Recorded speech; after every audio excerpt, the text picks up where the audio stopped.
ყველა წელს მე-10-ად გავაცდინე, იმიტომ რომ სულ გაციებული ვარ. დედაჩემს უკვე ჰგონია რომ ვიგონებ და სკოლაში მაინც მიშვებს. მე მასწავლებელი მეჩხუბება, გაციებული რატომ მოდიხარ სკოლაში, სხვებს გადასდებო. არ ვიცი როგორ მოვიქცე, რატომ ვციუტები ასე მარტივად. ეს არის ანონიმური წერილების 23 ეპიზოდი და დღეს ნუტრიციოლოგი თორნიკე ენუქიძე უპასუხებს ჩვენი გამომწერების ანონიმურ წერილებს. პირველი რაც გაციებაზე ახსენდება ყოველ მშობელს არის C ვიტამინი.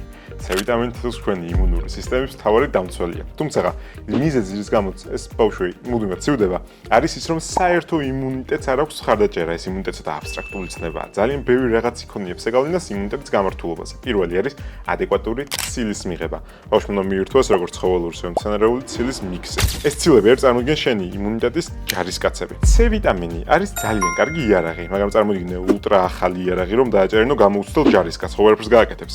ამ ჯარისკაცს ჭირდება მეთაური, რომელიც ჩვენც არის თუთია, ცინკი, რომელიც იმუნურ სისტემაში და სხვა ფუნქციაში წამყვან როლს თამაშობს მოზარდის და დასრულის ორგანიზმში.